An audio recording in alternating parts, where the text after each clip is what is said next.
Nice. You and I have talked off stream a number of times. I think the first time we spoke on voice, we had an organic, natural, like 2.5 hour conversation, just going deep on all sorts of Axie, crypto, governance. I mean, we opened up some doors and poked around in Pandora's box a little bit. So I'm excited to see where this one goes. The myth, the man, the legend. Most of you should have heard of him by now.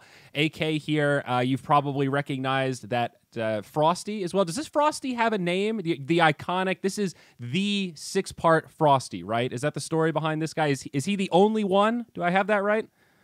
So he's actually he's the 6th Christmas part, but is not a Frosty. So Henry actually has the 6th Christmas part Frosty, and my guy is 6 Christmas parts, but non-Frosty. Now, see, that's another pop quiz I would have failed. I didn't know that was possible. I thought all Frosty, like only Frosties had Christmas parts. They're completely separate dice rolls. So the way that the Christmas breeding event worked, essentially, if you had, in order to create a Christmas part, you bred, let's say, a cactus with a cactus to get Santa's gift. Mm-hmm. And so in order to breed a Frosty, you had to be breeding 3 sort of overlapping Christmas parts and be successful with that in order to have your outcome be a Frosty.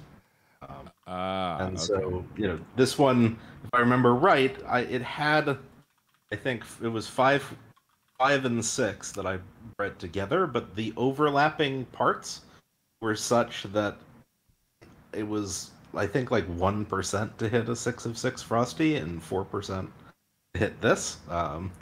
And so I hit the 6 of 6 non-Frosty. I see. And he is named Grinch. Because Henry's the actual Frosty is Santa Claus, and so very original. You guys went with those. Yes. That's good. I like that. Yes. Wow.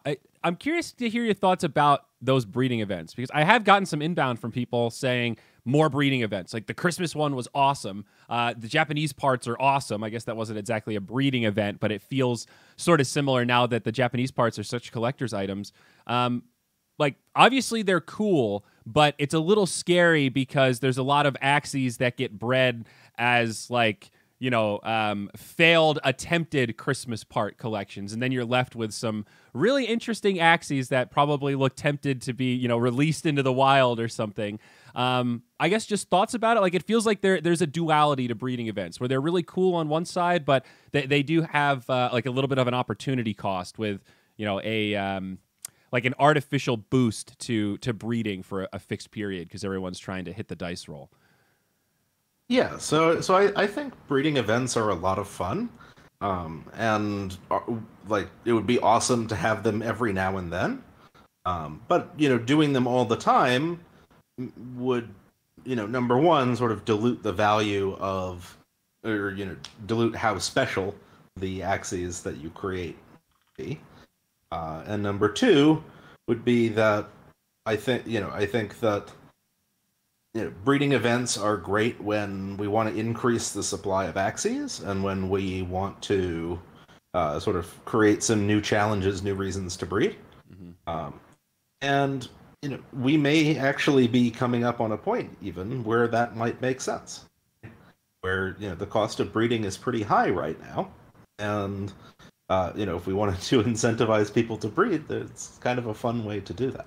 Yeah, that is true. And I guess maybe that whole equation has now been made more interesting because floor Axies ain't exactly what they used to be. Maybe this is a good segue just to talk about the recent changes. Season 18 of the Arena is out. SLP has been drastically altered. Arena now kind of king of the castle, right? Adventure mode, half the SLP. The daily quest, half the SLP. And now better scaling rewards in the Arena. So the idea is that incentivize people to really push the limits. And now the best expected value is actually to climb an MMR. Whereas before, there were definitely some examples of people grinding up, then intentionally losing so that they could do their daily really quick the next day, and then you kind of sandbag in the evening once your daily's done, and you repeat this cycle over and over, and it doesn't feel really it feels at odds with what we're trying to do with matchmaking. So just to get everyone caught up in case you somehow missed the big changes alongside Season 18 that dropped yesterday, curious to hear your thoughts, though, AK, because this was a polarizing one. Not everybody agrees that this is the right path forward. Yeah, I thought it was definitely the right decision. I don't think it addresses the sort of underlying issue that maybe it was intended to address, in the sense that the same or a similar amount of SLP will still be created. Just it will be going to sort of different people and a different set of players. So it becomes a question of what is Axie about, right? Is it sort of this guaranteed almost UBI type thing, right? Where you're there's sort of universal basic income for those of you that aren't aware of what the UBI acronym is. That's the idea of like money for everyone. Exactly, exactly. And so if Axie is money for everyone, you get $50, you get $50, you get $50, sort of Oprah style, then it's maybe less ideal. But money, giving away money like it's going out of style is not particularly sustainable. Yeah, and that's not as much of an innovation, I suppose.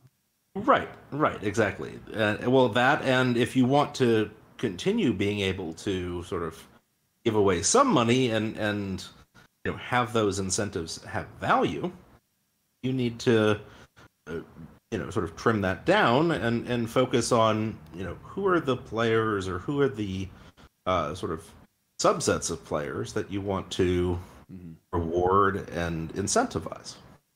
And it seems clear to me that seeing as Axie is a competitive game, the people that you want to sort of incentivize and you want to get more and more people sort of to this point are the competitive players. And that doesn't necessarily mean you have to have perfect meta Axies and spend thousands of dollars, but it means that if you buy 3 terrible floor Axies, you get what you pay for. Yeah. And for people who are starting out and coming in fresh with let's say new US dollars, it's challenging. And certainly being able to afford a team in the first place is better than none at all. So I think this actually has kind of a dual effect, right? It makes the really bad Axies a little bit cheaper, which means that people can come in, get started playing with really terrible Axies, or the entry point is lower. Yeah, exactly. That's an interesting angle. Yeah. As you're sort of but it means that the more sort of meta and desirable Axies will be a little bit higher. But the thing is, even once you're playing, even if it is, let's say, 75 SLP a day and a little bit of struggle to win an arena, right? If you believe in Axie and think that the game is going to be around for more than another 1 or 2 months, right? Which is, a hilarious sentence because it's just so preposterous that it wouldn't be, in my mind. Yeah. It's hard to imagine. That'd be a hell of a Black Swan event. That'd be like a Black Swan event and then another Black Swan event that come together to make the rare unicorn like Omega Swan, Right, exactly. It would be the entire fucking flock of Black Swan. And so seeing as that's, there's number one, that's not going to happen. And number two, the team does still have the ability to sort of, to act as kind of like the Fed and be able to, adjust and tinker with the sort of components that are needed to play and participate in the economy. As a result, it as long as you sort of have that core belief, right, that the thing that you're putting money into is going to be, not just a good investment that will return itself in a matter of 2 weeks, but something that's maybe a little bit longer term, then, even if you're buying 3 floor axes, you can play the game and grind enough that maybe then you replace one of your floor axes once you buy enough. You sell it at the floor, and you sell some SLP, and you upgrade it. Um, Yeah. And so you can, it means that it actually sort of, it makes it more possible for people to sort of get started. That's a great take on like kind of the side effect, because I haven't heard too many people talk about that dynamic, and I'm having trouble coming up with any real substantial disagreement there. And I think I'd also agree that that's kind of a good thing, seeing the floor come down a little bit and giving steps for people to piecemeal their way in. That kind of just sounds like a net gain to me. I'm having trouble seeing, like, there is a little bit of fallout, I guess, for the poor scholars that have managers that just gave them the cheapest, worst axes they could find for the current meta, a triple silence whisper lineup or something. And yeah, I mean, that's brutal. You're probably not having too much fun. And there is a shock to the system there where I do feel for those scholars, because they're already in a rough situation with like the worst axes possible. And if that's your manager, chances are they're probably not giving you like a great cut or a great deal either. So that really stinks, but it is sort of on a high level, reshuffling the incentive structures so that those scholarships have less of a reason to exist the way that they do. So it is hard to balance all the factors, but I think that shift in incentives is a good thing. Yes, and I think, to some extent, it may even push some of the managers, let's say, towards offering better axes. Right? Yes. Why buy 3 terrible floor axes and essentially just run this like volume grinding farm, right? And you can sort of invest in the players a little bit more, invest in a little bit better axes, even if you have a few less players. If they're working with sort of better equipment, they should be able to do better over time. Yeah. And because I do see all across Twitter, people talking about expanding from, let's say, 20 scholars to 150 scholars in a matter of weeks. Right. That's ambitious. That sounds hard. It is, and I think it's also a little bit counterproductive in some sense that in order to sort of expand that much, you need to either be plowing in a lot of money or taking out or extracting a lot of money, and you're not able to sort of offer the quality of the teams that can do well. And so yeah, like I think for me, I've always been sort of a slow and steady growth. I started with 10 teams back in last September, and from there it went up to 200, and then sort of steady around 200 for a few months, and then once Ronin launched, I've been sort of increasing. Point where to be fair, maybe I'm throwing stones in my own glass house, but I have about 660 now. Okay. And special number around the corner. Look out. We have to onboard 2 at the same time. Wow, that's a lot of people though, man. That's a little colony you got going on there. 660 scholars. I mean, congratulations, I guess, is the proper response. That's an impressive feat. Thanks. Yeah, for me, it's always been, I do a breeding cycle, and I take the sort of best 20% and worst 20% and sell them. And then I try to sort of take that middle, 60% or so, and make as many teams as I can with. Right. Now with these changes, I may actually wind up sort of just selling off the bottom 30 or 40%, right, and keeping the better stuff, because it's really there's sort of a new sweet spot there. It's like the expected value for managers has shifted, where you can probably do some calculations where you really want like a nice mid-tier team where something super meta is going to be overpriced, but there's like a value that I'm sure the floor isn't there, and like one step above the floor probably still isn't there. But like you want your scholars to have the best tools possible to maintain the highest MMR possible for the best possible return. And that's I mean, managers are also incentivized along those lines in most cases where it's, percentage splits. So yeah, that kind of makes sense. There's that piece of it, and then beyond that, right? An Axie, holding an Axie and putting it on a scholarship is, you're not losing that Axie, right? You still have that Axie. That's still Right. part of your collection. That's still, at any point you could turn around and sell it, right? And so as a result of that,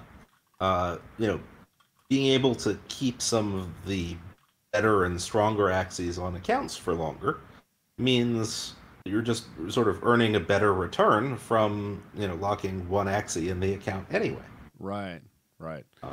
That's the hardest thing that I think for newcomers, you got to wrap your brain around. It's like you're loaning the Axie, but you still own the underlying asset. And I know we've talked about this before, but this is like the key to the whole thing of why scholarships are so much more than just, yeah, sure, have the password to my World of Warcraft account. What we're doing is fundamentally different because it allows someone like you to meet total strangers online and give them an uncollateralized loan with basically know your customer, no KYC, and just say, yeah, aside from botting or multi-accounting, there's basically nothing you can do to steal my assets. So you have a natural incentive not to mess around because you want to be able to use the assets to make money. And if I catch you messing around with my assets, I can still take away your asset. That's what's novel here. The ability to do that in mass, in scale, in a trustless way online. I don't think that's really existed in the way that we've kind of set up this giant scholarship platform, foundation to allow scholarships to exist. Is that a fair way to frame it, I suppose? Yeah, I think really the asset ownership is such a huge part of this, and really is something that people overlook even, right? When they think about creating a scholarship, and that they're sort of spending all this money to, let's say, create a scholarship, right? They still have the Axies. They're essentially just loaning them out, and that model. When I sort of first started, I actually I messaged Jiho and I was like, I want to do this. Is this okay? Because nobody had really done it on a scale or size that I'd wanted to do it. So it's so funny to think about that, like the framing from now, where it's so prolific. I was like, this is like the genius thing, and to think there was a point in time where you had this idea and nobody knew like the potential of it, and you're walking up there just like, hey, do you guys think this would be cool? Is this like an idea worth doing? And I can only imagine what Jiho said back, like, to be a fly on the wall to that iconic moment. That's like, I wish we could NFT that moment in time. You know what I mean? Yeah, no, it was a very cool time because, and honestly, we have 4chan to thank for it a little. Get out of here. Get out. I don't believe that for a second. Well, 4chan? How so? Yes. So, back in, I guess it was June of last year, maybe like end of June, beginning of July, SLP was under ascent, and people were, sort of playing the game for fun and competing, and it was a much smaller community then as well. And I guess sort of Axie started to get a little bit of attention, and there was some people, I guess, posted something about SLP on 4chan, to the idea being, they'll pump SLP, and they did. They pumped the price from a fraction of a cent to 11 cents, and we all thought, holy shit, 11 cents! This is insane. We've been just earning this thing from playing that we used to just to breed Axies and for fun and whatever. And it kind of, that was, I guess, when people started realizing, hey, actually,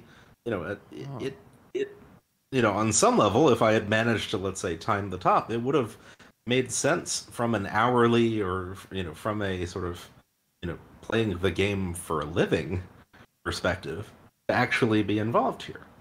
And it took a couple months of it's sort of settling down to the like 2 to 5 cent range. Uh-huh.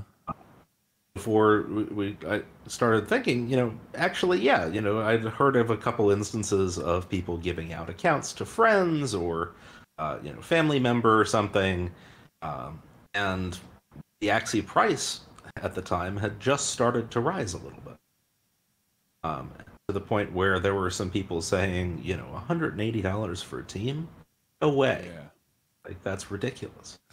$60 an Axie. Yeah, Unbelievable. I know. Well, I mean, even today, right? When you compare it to, let's say, a game where you're just sort of putting cash into a bonfire, right? You're paying for access to a game that you don't own any of the things that you use in the game, and you don't Yeah. sort of, have any share in it. You just are essentially buying access to play the game. You've bought a limited time lease to use those things under the illusion that you own it. It's a really convincing kind of marketing illusion. This idea of digital ownership and these, what's the title? Not the digital collectible card games. That's the genre that I often say these days. Like, I don't know what that means. What am I collecting? I can't sell them. I can't trade them. I can't like. That takes away so much of the beauty of what was all about trading cards and like collectible cards and like Magic and Pokemon cards. If you take away the trading element, I'm just buying digital badges that kind of say like, look, you got the whole set. And then that's it. And then you move on to another game, and then you can't do anything. You can't print it out. You can't transfer it. It just sits there until that game dies its inevitable death, and then you just forget about it and accept that as, well, the game was free, so I don't mind that I paid a little bit for access to this stuff that didn't matter. And you just kind of write it off as, that's how it goes. As a small anecdote, I'm trying to onboard one of my Dota friends, a high-level Dota player, and he bought a team of Axies, played it for a week, said, this game sucks, and then sold all of them. And then he DM'd me that he was so stoked about making a 0.1 ETH profit on selling his Axies. And I thought the irony of how much value he got out of being able to enter and exit that quickly in the free market, and how he like saw the speed of the appreciation of like, in a week I made 0.1 ETH on my 0.5 investment. Like, dude, that's amazing. Congratulations. But then the end result is, yeah, but fuck that game. I'm going to sell it anyway. And then just exits and, all right, see you later. It's like, dude, you were right there. You were like 9/10 of the way. You had all the right steps. You saw the value. And then you just went, yeah, but and then you went back to buying collectible cards. I mean, that's cool. To each their own. The game's not for everybody, but I'm still caught up on that story of like, the value proposition was there. You're bragging to people about the value proposition, but you're still not like executing the value proposition when it comes to your money. That's just mind-blowing to me. I don't know how to get through to these people. Well, like you said, the game is not for everyone, right? Not everyone will like the sort of artwork, the style of gameplay, the economy, or maybe even the people involved. Who knows, right? Get out of here. There's a wide range of humanity, and not all of them will, I guess, get along. Fair. But at its core, that is really the sort of value prop here. Is that when you're buying Axies, you're not just buying that temporary license. You can sort of once you have the license, you can also resell it. Mm-hmm. And because the entire marketplace and sort of all of that supply and demand is player to player, Sky Mavis and Axie themselves are not actually the ones selling those licenses and selling that access almost. Mm-hmm. Right, that gets transferred to the players. And so. To me, when I think about scholarships, and when I first really was creating them, right, to bring it back to that, the original idea was, hey, I have a lot of Axies. Why don't I give out access to some people, or why don't I give out Axies to some people, so that they can play the game and they can try it out and if it's fun. And hey, why not take a little bit of the SLP that they earn as a sort of payment for this access, and it wasn't until a couple months later that I really, it started to set in that, hey, actually, this is a, uh, lucrative business or partnership even. Yeah. Right? I mean, I had similar thoughts when I first came on board of so many people from the gaming space are like, hey man, I wouldn't have cared about this, but the fact that you're interested in it makes me a little bit interested in it. I'm not going to pay $1,000 to try this game. What do? And you have enough of those conversations. I said, okay, well, I just need to make like VIP scholarship accounts. I just need to make trial accounts that I can give somebody for a week or a month, let them play, and then they can decide like, hey, this game's really cool, or hey, this game's not for me. And that has been my most effective tool in winning over like other people from the esports industry or other professional gamers that are open-minded to it, but I can empathize with the risk assessment there of like, dude, I don't own any NFTs, even though I can sell them back. This is still like, it feels really risky to just dump $1,000 on some random Axie lineup that I've never even gotten to play before. How do I know I'm gonna like these Axies? I think that's a fair approach, right? That's a fair amount of healthy skepticism as an outsider. And yeah, the VIP accounts were the perfect way to quell that. And I've onboarded a couple of Dota pros, a couple of just friends in my network that, no interest in crypto, no like general interest, but once they got to play and see the value, like I'm going to Iceland in a couple weeks, hopefully, COVID pending, and the mate that I'm traveling with is somebody that I've known online that I actually haven't met in real life yet, and he's actually grinding back the payment for the Airbnb by playing Axie. And it started just as okay, this financial incentives, money's cool, and now it's turned into, I think I want you to help me set up my wallet. I'm actually really enjoying this game. He's higher MMR than I am right now with one of my shitty Scholar accounts. I mean, that's like the level that he's going in terms of try hard with these new changes.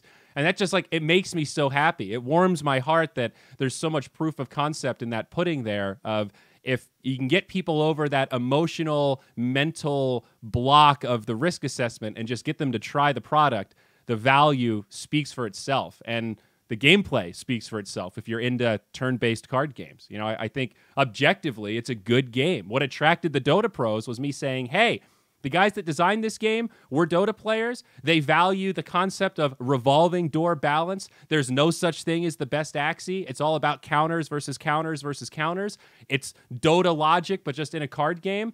That got their attention. That got them going, oh, okay, I like that. I like the idea of like no overpowered Axies. It's all just different combinations that are good against other combinations. I'll give it a try. And it seems like the more people play, the deeper they want to go. It starts with, I'm only buying 3. You start creeping on that Ronin address. Oh, shit, he's up to 6. Oh, it's up to 12. Oh, well, now I might as well get 20. Got to get that energy cap. You know how it goes, man. Yeah, no, I mean, I think the sort of, the game itself obscures a lot of the crypto and blockchain components, and the hope is that over time it will sort of obscure them even more, right?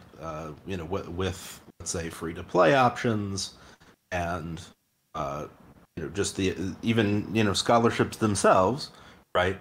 Are for all intents and purposes, you're not dealing with anything blockchain related, other than where should I send your SLP once you're ready to cash out.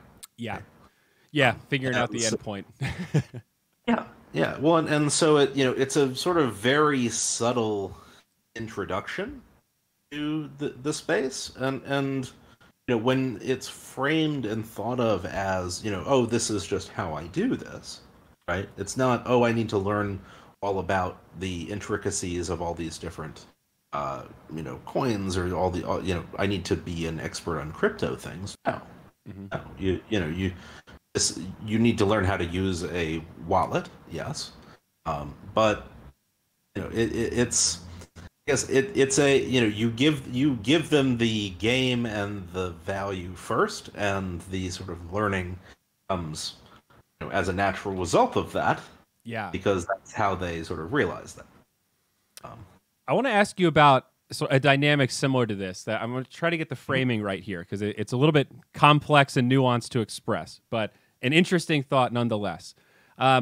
we're seeing people in developing countries really embrace Axie and the scholarship program, right? And part of that is because the value proposition for them is so obvious. Once you get over the initial social doubt of, is this a scam? No. Okay, this thing is awesome, right? It sounds too good to be true. But the economics are just such that people have a huge motivator, like, I'll learn about cryptocurrency and blockchain and whatever else I need to know if this can be a thing for me, because this is like life-changing money relative to my local economy. So that's like an easy logical flow to understand because it's so important in their lives. But then when you look at like the West, so to speak, like North America, Western Europe, where we have pretty good financial instruments, generally speaking, right? Comparatively speaking to developing countries. We have access to credit. It's relatively easy to open a bank account. Generally speaking, the dollar and the euro work pretty well as currency, right? It's easy for the average American to say, well, what do I need Bitcoin for? What do I need another currency for? Dollars work just fine. And to the average person, that's like a generally true statement. Right, so what I'm getting to is this interesting duality that's developing. It feels like folks in developing countries, maybe for the first time, I don't know if I'm overstating here, like they're embracing this new technology of tomorrow in such a way that, like, does that create a paradigm shift where the people that need the power dynamic shift the most are now actually getting access to the tools that give them the ability to, like, you know, I often poke at that stupid pick yourself up by your bootstraps. Like, this actually gives people bootstraps. You know, this gives you the fishing rod to start catching fish and building your digital empire.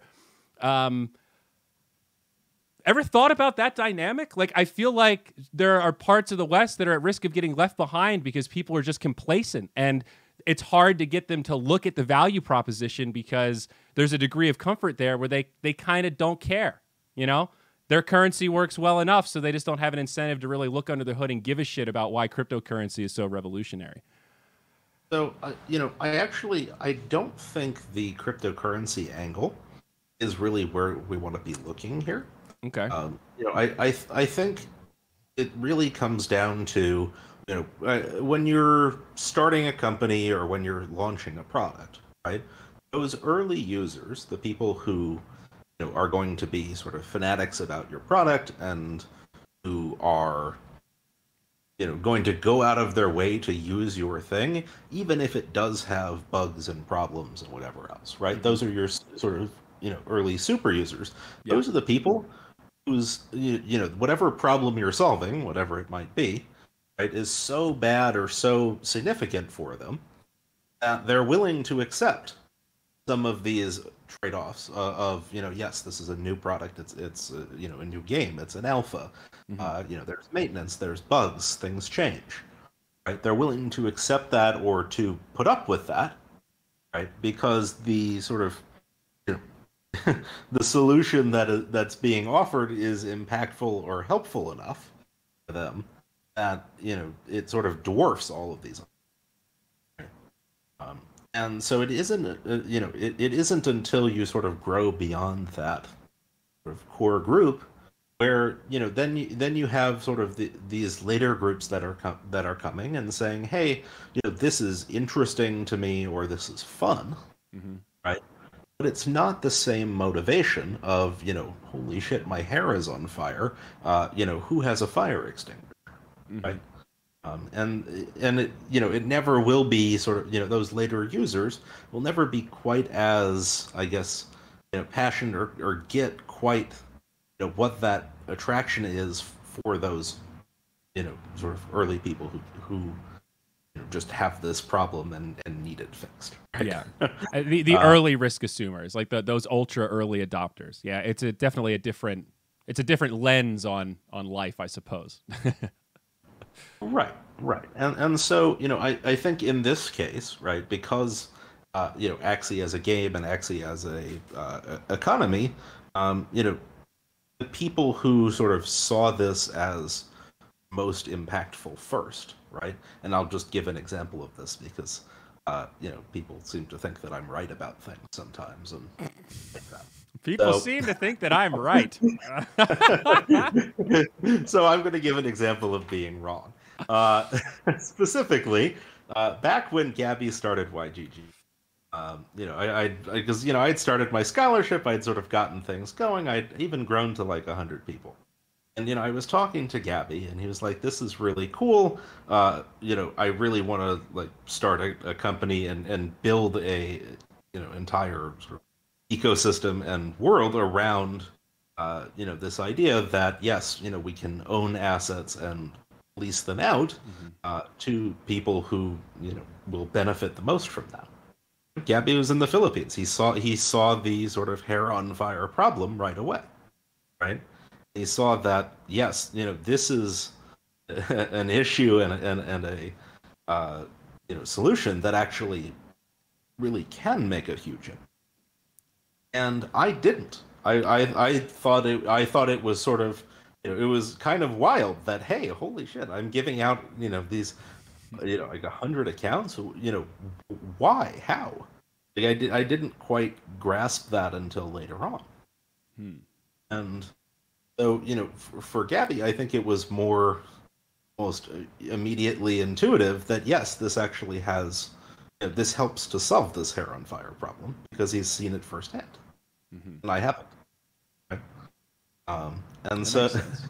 so I was very wrong on that, right? That okay, yes, I was directionally correct in the sense that I was creating accounts and starting scholars, but I didn't necessarily see or believe that it could get to be such a large thing that I mean, how could you though? Could you imagine saying that out loud when you first had that idea? I mean, I know that it is the reality of what happened, but it seems so irrational to act like, hey, this cool scholar idea, let me give out 100 accounts, is going to blow up to be the thing that pushes us to 1 million daily active users by April 10th, 2021. I mean, I think if you had said that, the core devs probably would have laughed you out of the room like, all right, big guy, you do whatever you want. Good luck with that.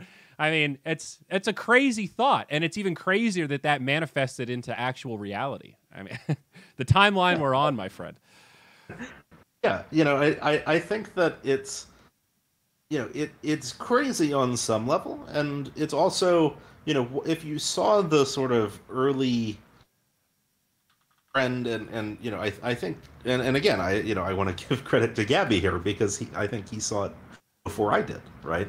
That this actually could have the power to impact a much wider and broader group of people.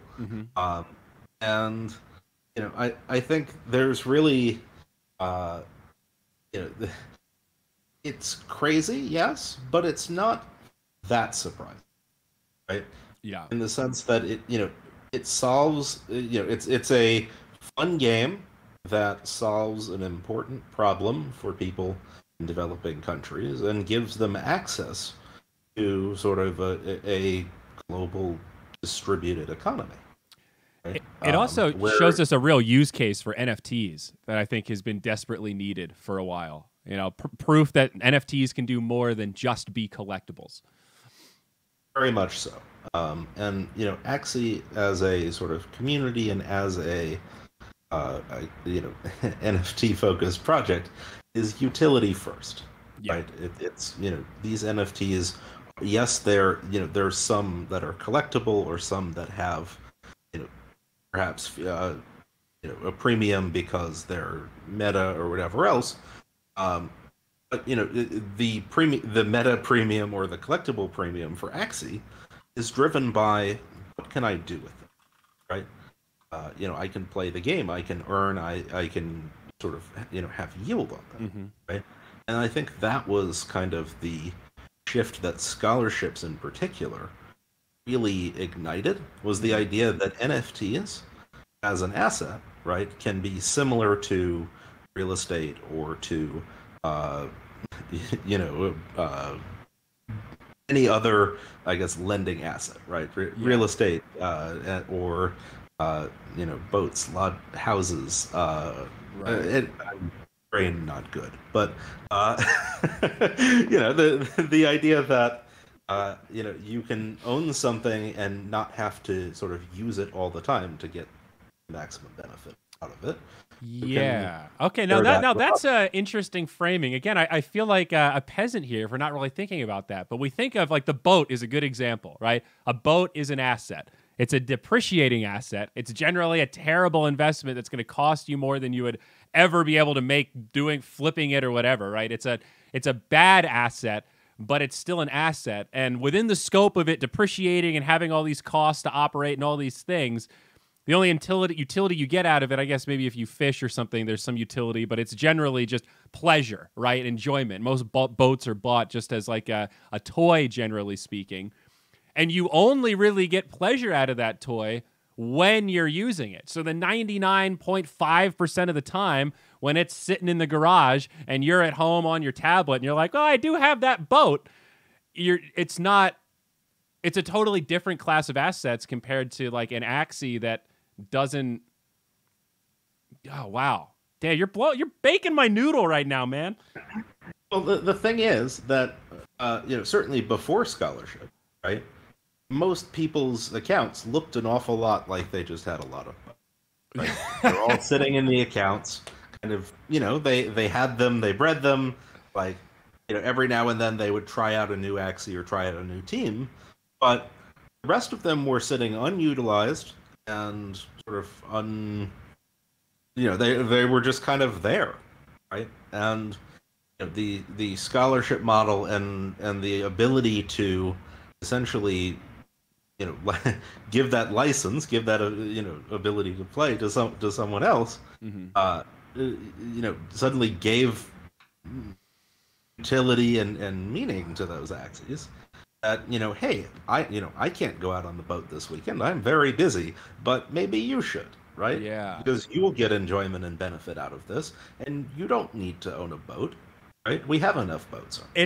It's the salesmanship that they use for timeshares, but in timeshare, it's a disingenuous sale. But it's like we're actually delivering on that. They say that shit with, "Hey, you're owning this vacation, and when you're not using it, well, give it to your kids, give it to your sister, give it to your family members. You've got Christmas gifts for days now. You've got this asset that you own your vacation, man. You're not just taking a vacation.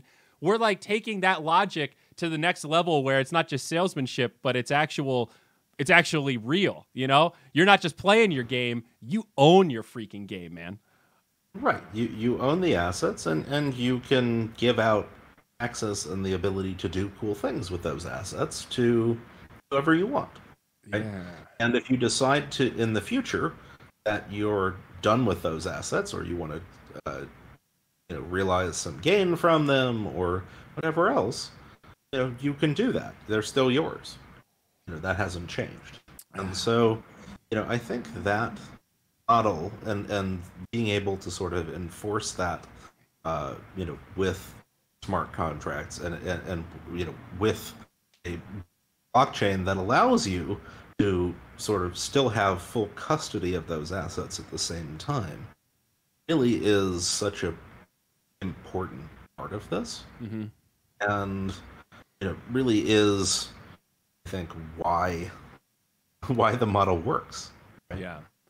Yeah. Because I wouldn't necessarily trust some random person to go take my boat, let's say, right? Yes. Because they could destroy it, they could damage it, they could run it into the rocks, they could start trafficking drugs on it. Who the hell knows what they're going to do with my boat? And I don't want them to do that, right? Yeah. Whereas here, the sort of the security and the structure is enforced. Right. Someone can't kill someone else with your Axie, but they could take your car and do harm with it, right? Like there's a lot of good natural limits on what you can do with Axies so that as the asset holder, you feel a little safer, like, giving those keys to the new internet stranger because there's only so much harm they could do. And so, I think that model and the idea that in the same way that a physical asset can be rented out or leased out and generate income, a digital asset can too, right?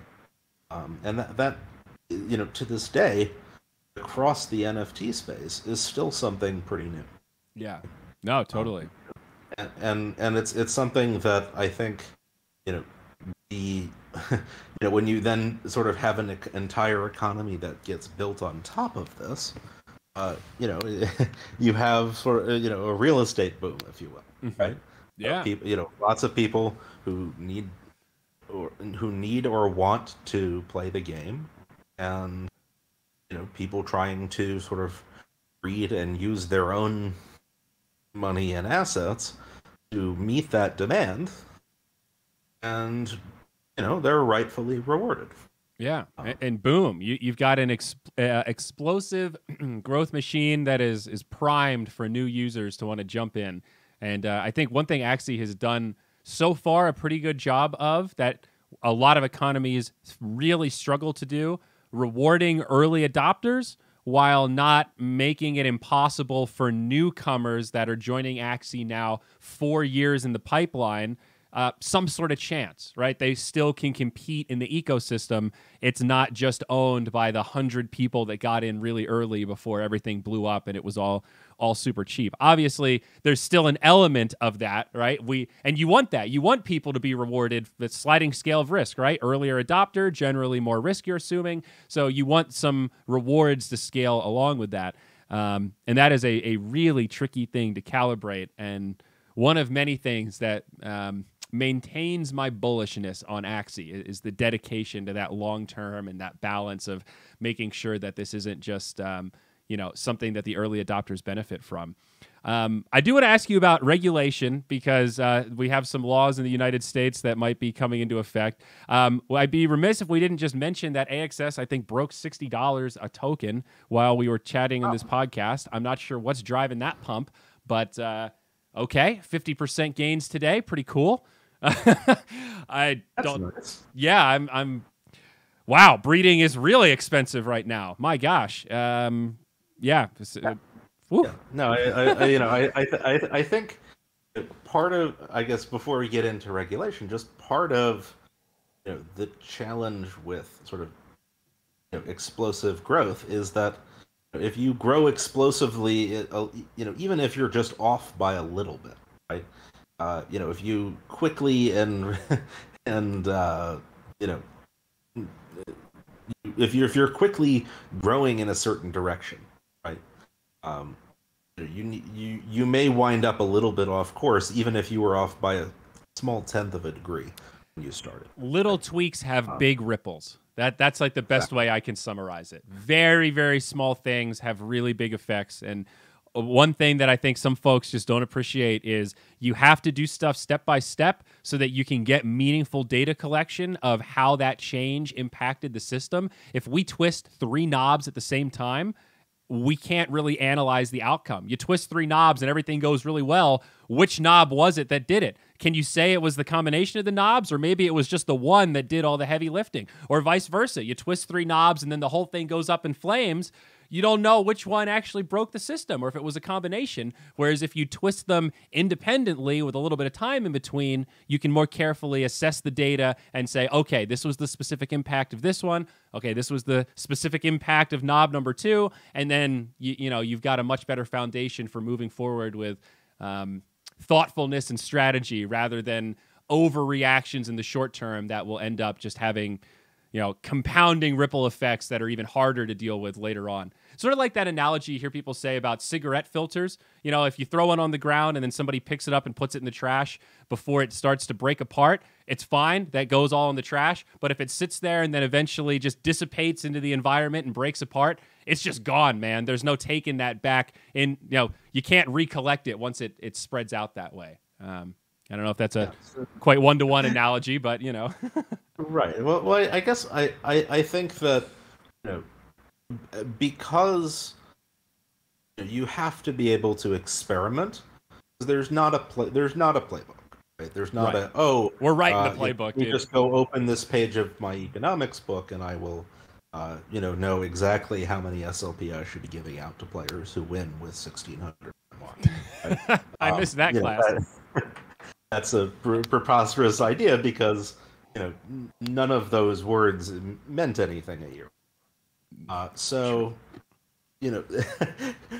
as a result, that experimentation is a little bit painful, and a little bit, it will seem off sometimes, and sometimes it will be. Yeah, Right? Uh, but definitely. at the end of the day, it's try. You have sort of a longer term goal in mind, and you're just trying to sort of, as you said, tweak those individual levers or knobs in a way that gets you sort of back on track. Right? Yes. Yes. And I'll be honest. I think we're somewhat off track, right? Yeah. The axis cost of breeding is massive, and when compared to the SLP cost, it's not clear to me that uh, things are balanced right now, right? Yeah. But I think the change of moving things, or moving rewards to competitive players. The competitive players tend to be more involved with the game. They tend to breed more. They tend to be stickier than the people who are sort of running, volume grinding math or bot farms. So, this one lever, I don't think will get us all the way. I would agree there for sure, and that's a part where I wish having had a few conversations after this announcement dropped. I fear that a lot of people read halfway through and didn't quite make it to the end where it talks about the axionomics with the short term, where it specifically says, hey, we're thinking about adjusting the AXS portion of breeding. Lately, AXS has gotten quite high. And then there was another one about we might also tweak SLP to breed axes. Obviously, this is really open-ended and there's no timeline here, but yes, definitely we're thinking about these things. And these might be levers that we have to pull in the short term. With AXS spiking like this, I would be inclined to agree. I think breeding is probably outrageously expensive if you took a snapshot of this particular moment in time. We'll see how AXS moves, but I think an adjustment there might be appropriate. Not my job. That's someone else's responsibility. So I'm just another voice in the crowd on this one. But I just point this out to say that we do try where we can to try and lay out some of the even like mini roadmaps of, hey, this is what we're doing now. This is what we might do short term. This is what we might do long term. The long term option being the Axie sync, releasing Axies into the wild. It's been talked about a lot. We talked about it on the AMA a little bit a couple months ago. Who knows when and where, but absolutely thinking about this stuff. And I don't even know if you're wrong, my friend. We might be slightly off track right now. Things change real quick. That's true. I guess I think the Axie sync is a must-have. Yeah, because your team sync. The current economy, right?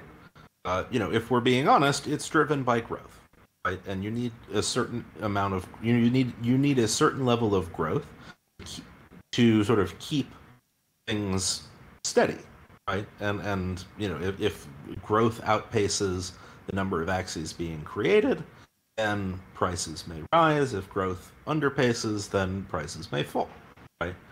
And so you have a sort of working economy, but at a certain point you don't want to be exclusively reliant on growth, right?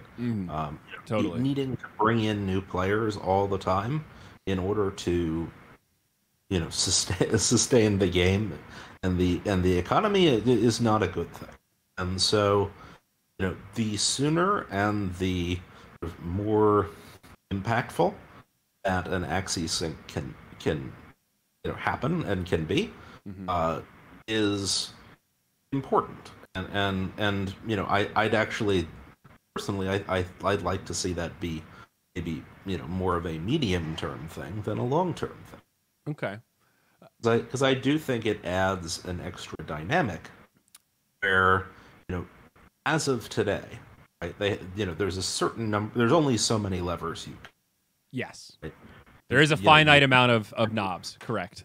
Yeah. If I remember back right like a little while before the run and launch, I had been talking with Jiho about this and about the sort of what levers are there, and how are they sort of all interconnected. And it really is it's SLP emission or burn, and it's the sort of the axis burn. It's um, the sort of rate that you give out SLP, right? And to who, right? So we just changed the to who. We haven't necessarily changed the rate all that much. Maybe But slightly, but yeah, not yeah, huge. like, Yeah. in some sense, there are those levers, but when you start introducing sort of new pieces of the economy, right? Whether something like an Axie burn, now all of a sudden you have a new set of levers to pull, because That's it's good not framing. just that people are let's say sending their Axies to live on a farm upstate. Uh, and Axie cheeseburgers. That's right, exactly. We can have Axie cheeseburgers. Maybe we'll have a whole Axie roast. Who knows? But damn, dude. I feel like you're using my own tweet against me for good. It's like we're out here handing out fishing rods. We need to give ourselves another fishing rod. We got a couple like normal rods. We need our deep sea line that we can cast out as needed. yeah, exactly. The current state of the game and the economy is not its finals, right?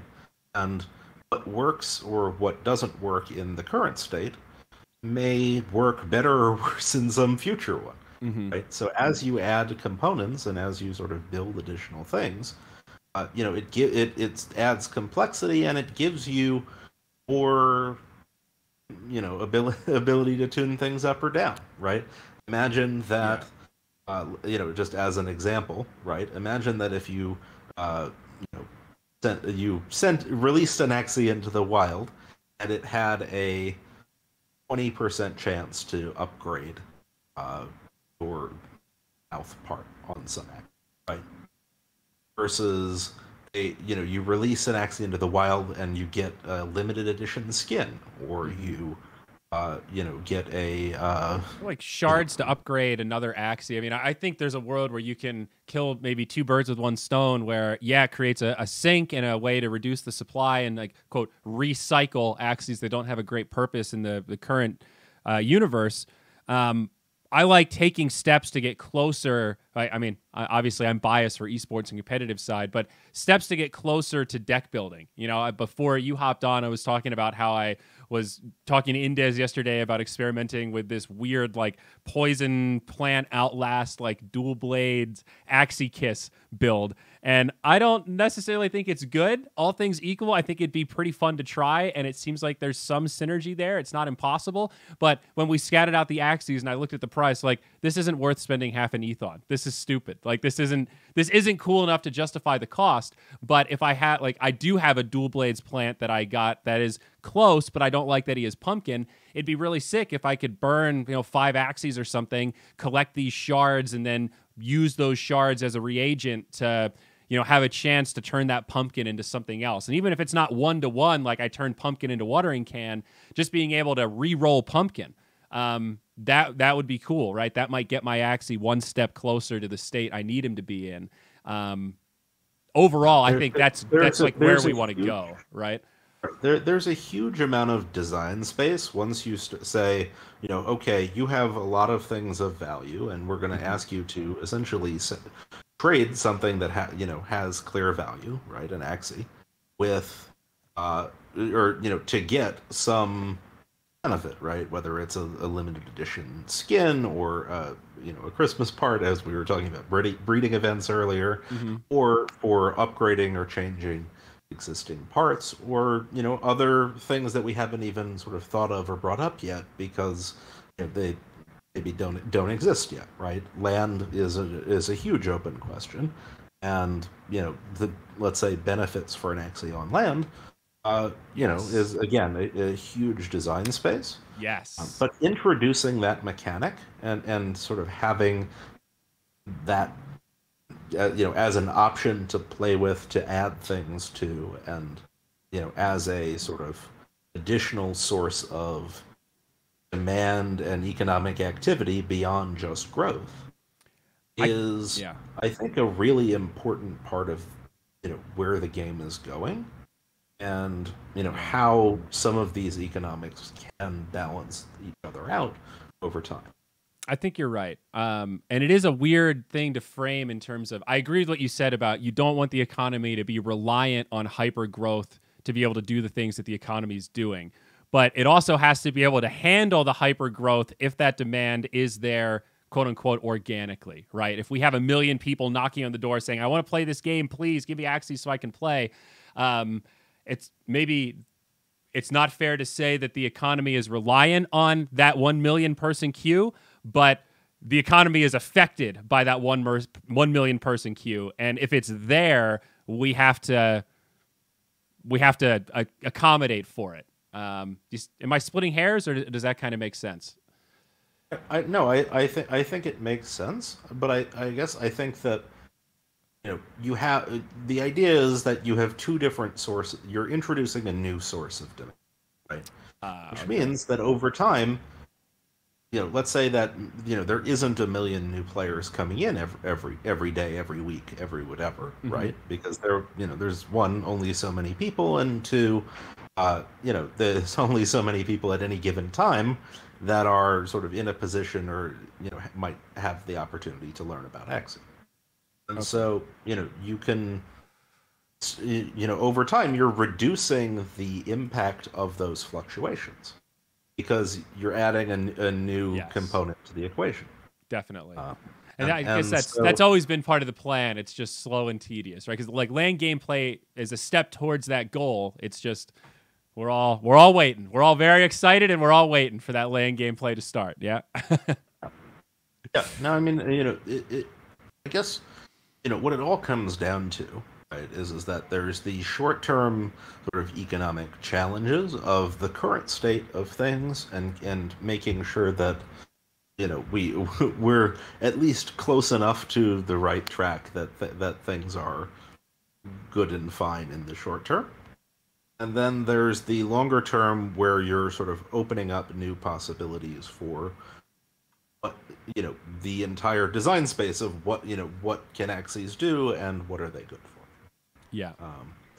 And so I think that right away, let's say an Axie sync may not be it may not have as much of an impact even, right? Because people are focused on breeding to onboard new players, give scholarships, and so on. But over time, you can add certain benefits and utility to that. You can, use it to sort of, fine tune the impact of growth to the point where, even let's say if there was a week where maybe everyone on the entire planet got together and decided that they were not going to join Axie this.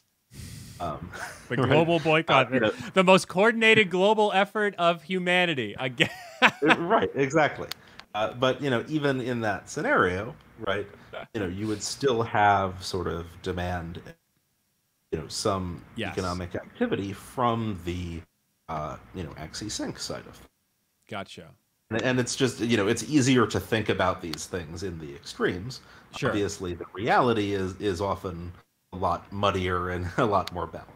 Totally. So I think you're spitting truth, though. I think that makes sense. I mean, not that I was ever against the Axie sync, but I think you make a good case for it's just one more tool in the arsenal to help calibrate things and, give us more options than just more or less AXS, more or less SLP. We need a few more potions to dump in the cauldron, perhaps. Right, exactly. Like there's only so much you can do with the current levers, and trying to keep things roughly on track is great. But the more things that you add, the more you can fine tune, and the more sort of interesting and complex the game becomes as well, which is something that which is honestly generally one good. of the reasons that drew me in, right? Yeah. When I started, I started because I love breeding, right? And the idea that you could sort of create these new combinations or create these new Axies that number one would be good for battle, and number two that you could sort of stay around and over time sort of improve or adjust the actual genetics Yeah. in a way that was fun and Well, and you very quickly, for anyone out there that is either a new breeder or thinking about breeding, you realize that the 6 out of 6, like quote unquote pure thing, is a little bit of a middle of the bell curve type gimmick. Like it is value for breeding because people value 6 out of 6. But as you start to scale up an MMR, you realize that outside of tanks, very few Axies are like 6 out of 6 or even like 4 out of 4, and mixing skills together and having these kind of weird variations where it's not a high percentage purity Axie, but it's perfect for that comp that you're running. That's where it gets really interesting, right? Some of these Axies that look like a mess from a breeding perspective actually can be hidden gems from a battling perspective, because what looks good on paper in terms of purity doesn't necessarily translate to battle prowess in the arena. Absolutely. And I think that's where, I guess, being a breeder is one thing, right? It's almost very easy. I guess maybe a little egotistical. It's very easy to spam breed pure, right? You look at the purity percent. How many parts are this color? Right. And you breed the one that you breed the two together that are the purest and most likely to, create a new pure X, right? And you do that over and over again, and maybe you have some decisions to make about how do you handle the impurities, maybe, but that sort of side of things has always been, I guess, less appealing to me and less fun for me. The same way that before Ronin, smashing and spam printing 200% pure Axies was also, a little bit less fun because you knew what you were going to get. There was no, there was no challenge, no, planning, no whatever. It was just okay. I breed now. Yeah, there's no gamble element left. And like sometimes that RNG really hurts, but I mean, I don't know if you've ever RNG'd into a pure, like where you take two 97s and then they make 100% baby. Oh man, is that a good feeling? Oh my god, that's like a cloud nine. I'm on top of the world. Right, it's a good feeling, but I will say, 100% Axes, with the mutation system, right? They're and people are gonna be angry at me, but they're overvalued, right? People, I agree.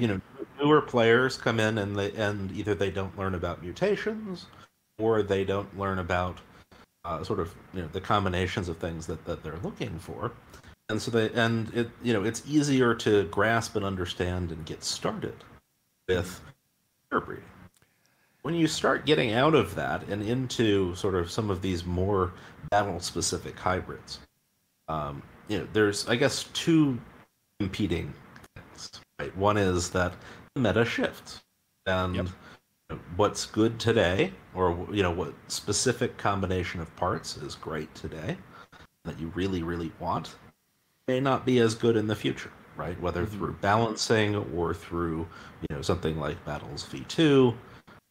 There is sort of that uncertainty and an open question there of, will this really amazing Axie that I bred still be good in 3 months, 6 months, a year? Right. Whereas a pure, you can kind of assume that it's always going to be at least middle of the pack or good. Yeah. Because, regardless of what the meta may be at a time, generally purity is something that's if the game is designed well, you'll probably be able to benefit from the fact that the cards have some synergy and work together in some way, where they may not always if it's impure.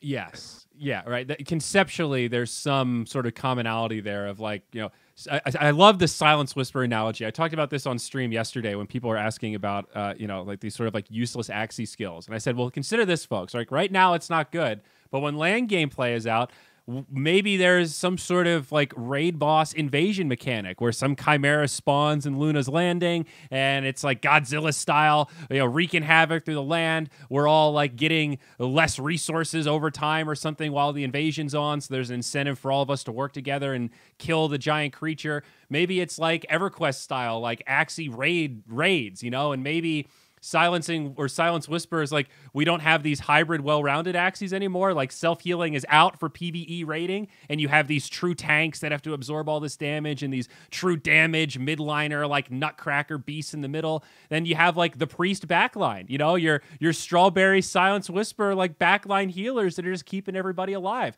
Maybe there's a world where some triple healer Axie that is so unfathomably bad right now is god tier on land gameplay because we need pure healers. You know, that is all pure speculation, but I don't think thoughts like that are out of the realm of possibility when you think about framing Axie utility and, as you put it, I guess, all of the design space possible on how to add utility to skills that don't feel like they have much utility right now. I think I like that approach more than just saying, yeah, Silence Whisper's stupid, let's completely rework it and make it something totally different, or just remove it, or, you know, replace it or something.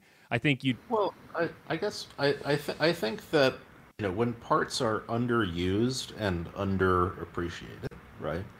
You do want to look at, you know, why is that, right? Is there, you know, what is it about this effect, or what is it about this sort of, you know, this skill, this move that makes it, you know, useless, right? Or makes people hate it, right? You know, for Silence Whisper as an example, right? It's a plant move, so it makes your Axie a little bit slower, and, you know, on a tank, right, which is plant's traditional role, you know, it only works on the Axie in front of it. Right? You know, that's weird, because normally you would use a you know, a plant in front anyway. So Yep. You know, the part and its role in the game is maybe, you know, it needs work. But, you know, I think that, you know, over time you can balance some of those things out.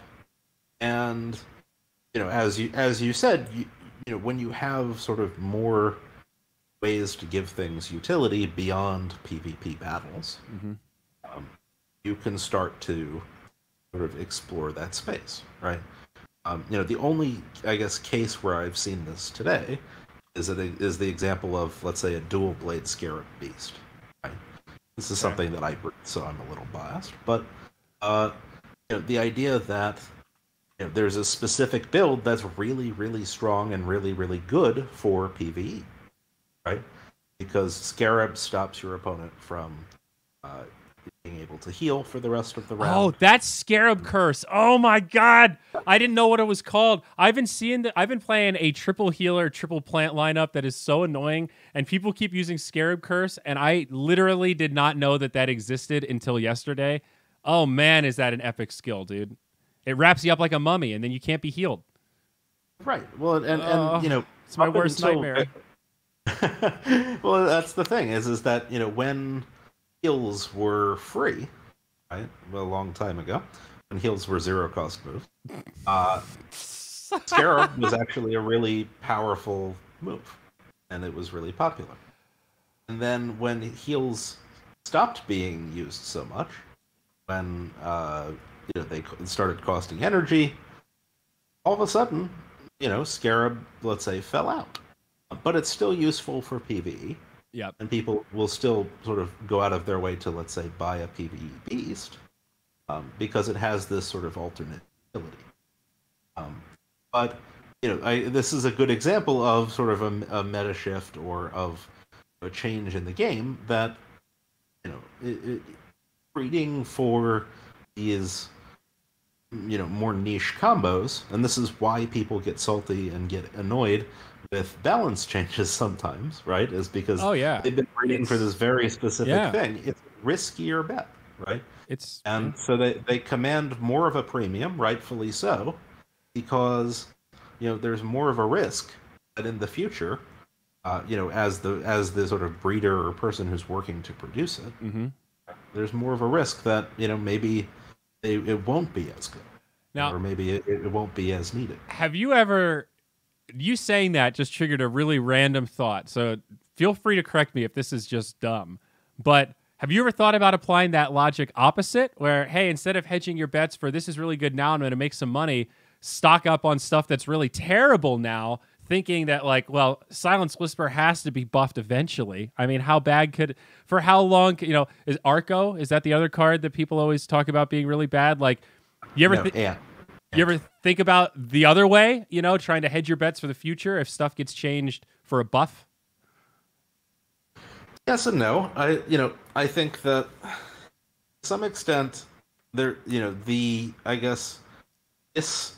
lack of a premium or a totally terrible accent is not enough to the point where I would go out of my way to buy things that were overwhelmingly awful with the anticipation of them being made better in them. Okay, that's not your kind of gambling. It's a fun point of speculation, but I think that certain parts and certain things also just are underexplored and underbred. Right, a great example of this is Biden. Oh, Biden. That's Biden's. What does Biden's do again? Is that the brick wall? It cleanses the Axie of all debuffs. And it's a 50 shield, 0 attack, I think, right? And 0 energy. Exactly. So yeah. It's a great way to counter poison.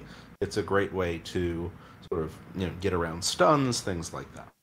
And so Biden's was such a terrible card in auto battles that it was basically a meme. Basically like the equivalent of Silence Whisper. And even for the first few months, or until more recently, in in the current game, it was kind of seen as this useful or useless, disastrous card. But it does actually have a role on certain teams, and it can actually be useful. I bought a Biden's last night. I'm not even joking. So very, very timely conversation here. It does have Axie Kiss, so it's probably not going to be an Axie you're stoked about. But I did look at Biden's and go, you know what? There's enough poison that I might be able to find a use for this. So I'm ready to give it a go. Yeah. No, it really, Biden's is a great example of something that was underbred, underappreciated, and in order for it to sort of start to see more usage, two things had to happen, right? One was that people started to have to breed for it and play around with it, right? Indus and myself and a few others sort of went out of our way to try to get some Axies with specifically Aquas with Bidens, right? And then the other piece is actually a more recent change, which is that mutations have actually sort of introduced things into gene pools that otherwise didn't exist. Oh, right.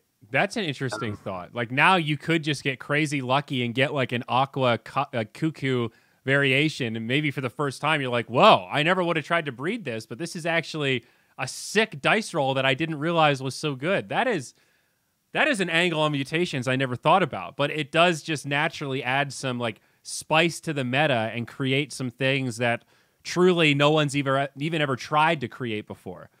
Wow. Yeah. I saw Elijah playing around with a Chomp Cuckoo Croc Thorny Moon the other day. Okay. It's actually an incredibly strong and obnoxious combination. But it's not something that really even could have existed for a long time. I used to even use a Croc backliner, and I was the only person in the entire game who ever did until pretty recently.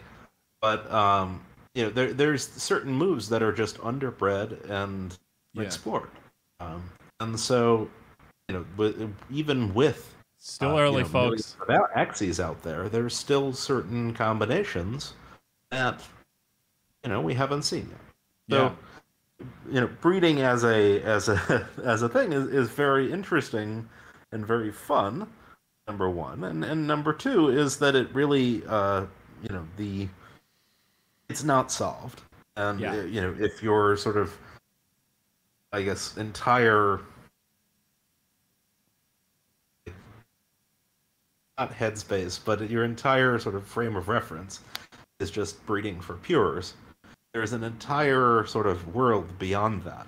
Yes. That is a lot of fun, very interesting, and also higher risk. Yeah. Because your fails are truly fails. There's no like, oh, well, this is still, 5 of 6. Maybe it's usable. Right. Like, no, your fails are just, throw them in the bin. They're done. Yeah. Put them in queue for the recycler. Yeah, totally. Right. No, that's really good advice. I think that's a very apt description of kind of the state of breeding, and part of why I've fallen more in love with it. See, it's funny, you say you got into Axie because of breeding. I was the opposite. I got into Axie because of Arena. I was like, hey, this game's going to be competitive. I'm just going to buy a meta set. I'm an Arena guy. I didn't even do the daily or play adventure until like over 2 months of having Axies, because I just didn't care. I just, in my head, I'm like, I'm a PvP guy through and through. Breeding, it's for gamblers. And it turns out I'm a gambler, AK, because I started breeding and now I can't get enough. I think if you count on my scholar accounts, I'm over 60 Axies now. And more than half of them are from breeding. So I've caught the bug, and now that I've figured out that like the 6 out of 6 thing isn't that interesting, I've just been trying to collect like really interesting, unique Axies. Like I got my Tri-Spikes Aqua, I've got my discard bug now to start working into stuff. Like I'm looking for niche. I want to break something open. I want to have the Zyori build. I want to build after my name. Like the Zyori in the back or whatever. We'll figure it out. We're still working on it, AK. It's a work in progress. I haven't gotten there yet. The mech in the back is not doing much for me. That was a failed experiment. But right. Now, I think really I got into playing because I was a breeder. I got tired of sending into Axies and being like, hey, try this. Is it good? There's a power relationship right okay, there. Well, hey, Indes, you're really good. My collection's really good. Let me just throw some of these things at you for you to beta test. Let me know how the report goes. Yeah. And so, that was literally what I did for a while. And I got a little tired of that and said, you know what? Why don't I just test some of these things out myself too?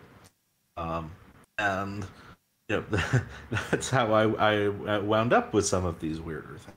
Yeah. But I guess the point to make here is that span breeding pures is not the be all end all, and that there is a huge amount of space that's still unexplored there, and that I think particularly with mutations now, there's more room to explore that, and I think that's a good thing.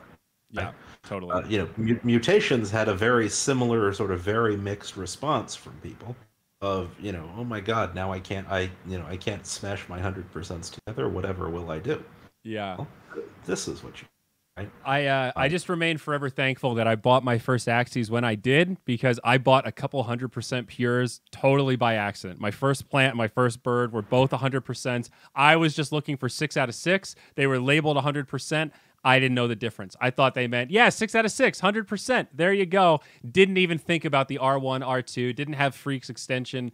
I'm embarrassed to say, similar with my first set of breeders. I went 6 out of 6. Wow, these guys are cheap. Yeah, well, that's because the R1 and the R2 were rather fucky, let's say there, AK. Right. I learned an expensive lesson on that one. Yeah, well, and the thing is, even with I guess fucky R1 and R2s, right? There's certain. You ever had a Cactus Aqua? Mutations. That's pretty fucky, mate. Have I ever had a what now? Cactus Aqua. It's pretty bad. Oh yeah, I have a few Cactus Aquas. There's actually some Aquas with Cactus that are good. And, no way. I hit one of them in my most recent round of scholarship breed. Wow, there you go. Well, this one has beach, not Cactus, but same point. Same relative thing, that I had so many mutations over so many generations that I started with pure Nemo Aquas and I wound up with a completely different build. And I'd gotten sort of close, enough mutations that I'd gotten close to this that I recognized it and was like, hey, I'm actually going to try for that now, because these things are have no similarity to their parents at all. So okay, let's do this other thing. So I guess the complexity of breeding and battling does mean that there's still a lot to discover, still a lot to do. Yeah. And as meta change, as the meta changes, as things get adjusted or buffed or nerfed and so on, but there will be sort of tweaks that need to be made there. Oh yeah, no doubt. I mean, adding mutations is a great example. That was more than a tweak, perhaps, but proof is in the pudding. Right, exactly. It's definitely it opens up a lot of cool possibilities. Right, and I guess for the people who are going to bug me about this after, the Cactus Aqua build is Tiny Turtle Mouth, Cactus Horn, Snail Shell Back, and Nemo. Nemo Tail. Okay. Yes, Gambit and Wolf of Dam. Yeah. Two people. Would you believe me if I told you that my Cactus Aqua had both goldfish and koi? So. Okay. Well, that's not the end of the world. If it had a zero-cost mouth, it could actually make a decent backliner. Well, I don't remember what the mouth was, but I don't think it was a zero. It was probably just Risky or Lamb or something super, super textbook. But all right, being mindful of time here, I do want to pivot into a little bit of a slight political talk at risk of alienating a couple folks here. And I say political tactfully because I don't know if we have time for both conversations, but I have been asking people in these past Axie Tuesdays about land gameplay and the inevitability of politics. And usually that's where the question starts. Do you see any path for land gameplay that isn't political? And I'm going to go ahead and guess that you do not. I think we're aligned in the sense that governance with land gameplay is going to be complicated, and adding the DAO element is really exciting, really cool. And having Sky Mavis not have the controlling share in late 2023 or whatever is really exciting. But there's a lot of other, that the famous tweet from Jiho, we need a constitution. I don't think a single tweet has sparked more thought when I'm trying to go to bed for a longer period. I'm still thinking about that damn tweet. Who's writing it? Who's signing it? What's in it? How do we go about collecting all of these ideas? And self-governance means we have to come up with some rule set and figure out how we enforce them and how we deal with, who are the judges and juries of Lunacia? There's so many thoughts that rush to my mind when we open up that can of worms. But maybe that's a good part 2 conversation. And here we can hone in a little bit on the real life political world, as I think crypto regulation in the United States is about to get, let's say, interesting, as a nice neutral word there. Neutral maybe in the U.S. sense. When Indra says something's interesting, he's really just holding back laughter. But yes, so on the Axie governance side, I would say a little bit more terrifying than exciting, because there really is just a ton of things to figure out and a huge world. We actually talked about this on our first call, not on stream a lot. But on the real world regulation, right? If, places that don't have Lunacia flags. The U.S. always has had a love-hate relationship, a combative relationship with all things crypto. I'm not super worried about it, mostly because I think that the state of things as they are today is that if they were to pass a law like that, one, most people simply wouldn't comply, and two, the sort of there's enough ways to work around it, right? Whether through VPNs or through some privacy enforcing technology, can, even if the worst laws are on the books, what does enforcement look like, right? And sorry to interrupt, but I often think of this analogy of BitTorrent. How do you ban BitTorrent? The technology isn't illegal; it's the files that you're downloading or sharing that could be illegally stolen, right? But if I have my book and I put it up on BitTorrent and I own my book, there's nothing wrong with that. A lot of games use BitTorrent technology for patching because it's more efficient than like one-to-one file sharing, right? So it's not the technology that's the problem. It's the variable that's being substituted into the technology that is the cause. So you can't really just say ban BitTorrent. Even if you wanted to, I don't really know how you do that. It's not just something that you can flip a switch and say, all right, BitTorrent's gone now. So then you get into this next level of, well, how do we enforce who's enforcing what's being BitTorrented and what isn't? It's always been illegal to send movies or songs you don't have the rights to through file sharing services. But fundamentally, we've never solved the equation of how do we police it? How do we enforce it? We made an example out of like 3 or 4 poor souls that got billed, $10 million for all the songs that they downloaded. And then everyone else just said, okay, well, /shrug. I guess I don't have to worry about that anymore. And then that's it. I mean, people still BitTorrent music and movies, and it's still illegal, and we've kind of just given up on policing it, at least from what I've gathered. I can't remember the last time I heard somebody get in trouble for BitTorrenting a movie. I mean, I guess I take a, I lean a little bit more libertarian now that I do more crypto things, certainly. But, generally speaking, right, the entire idea behind a crypto protocol or any sort of blockchain venture, right, it is fundamentally that eventually we want to decentralize, right? And maybe that won't be today, maybe that won't be tomorrow, but we want, that's sort of the eventual goal, right? And this relates a little bit to even the Axie governance point, that Axie, as of today, for example, is not decentralized, right? And that's Correct. good.